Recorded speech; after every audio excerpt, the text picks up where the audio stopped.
Monetize na ako sa vlogging! Pero alam niyo ba kung ilang beses lang ako sumahod? 3 beses. At halos pang milk tea lang, pero bakit hindi pa rin ako sumusuko? Good morning mga ka-vibes! Ngayon pupunta ako sa trabaho. Pero habang naghihintay ako ng sasakyan, naglalakad muna ako. Sabi ko sa sarili ko, sayang naman ang oras kung wala akong ma-video. Kaya eto, habang naglalakad tayo, nagba-vlog na rin tayo. Ganito talaga ang buhay ng isang small content creator. Kahit saan, kahit kailan, kapag may pagkakataon, kuha agad ng video. Alam niyo ba mga ka-vibes, tagal na akong monetized at oo, sumahod na rin ako ng 3 beses. Pero, huwag kayong masyadong ma-excite ha. Hindi pa pang travel sa ibang bansa. Hindi pa pang bili ng bagong cellphone. Minsan nga, parang pangkape lang o pang load. Pero kahit ganon, masaya pa rin ako kasi ibig sabihin, gumagana siya. Kahit maliit, may patuloy na may nanunood. Ayun, napunta na tayo sa Dalampasigan.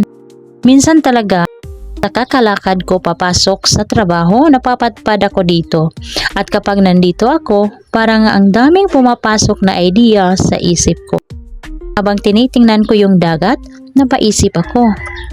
Ang vlogging parang dagat din. Minsan kalma, minsan malakas ang alon. Minsan naman parang walang galaw. Parang views ko. Siguro, isa sa dahilan kung bakit hindi pa ako napapansin ng algorithm.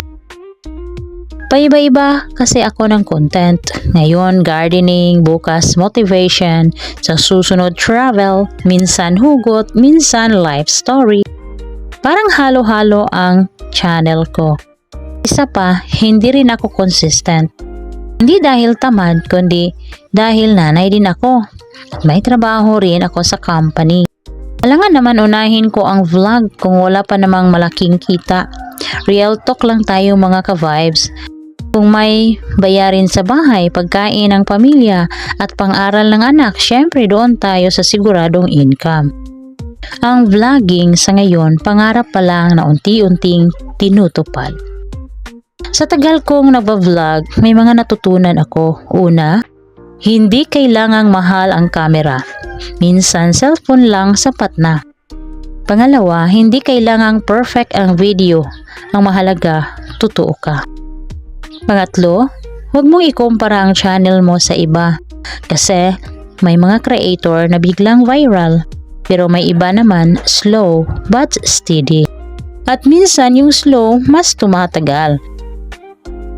May mga bagay din akong natutunan na dapat iwasan sa vlogging. Una, huwag mawawala ng pasensya. Kasi kung views lang ang habol mo, madaling sumuko. Pangalawa, huwag puro pera ang iniisip. Kasi kapag pera lang ang dahilan mo kapag walang kita, titigil ka agad. Pangatlo, huwag kalimutang makipag-engage sa viewers.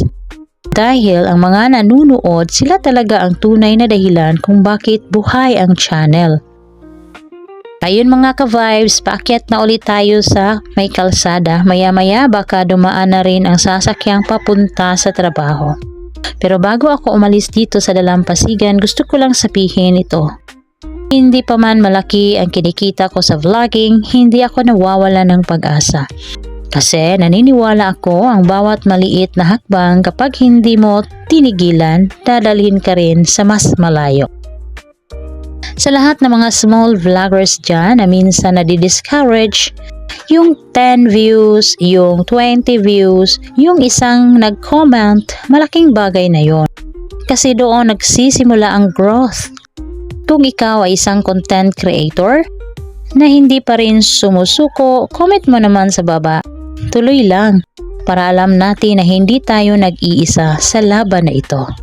At kung nagustuhan ninyo ang kwentuhan natin habang naglalakad, please like, share, at subscribe sa channel na ito.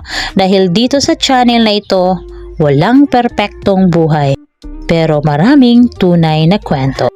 See you sa next vlog mga ka-vibes!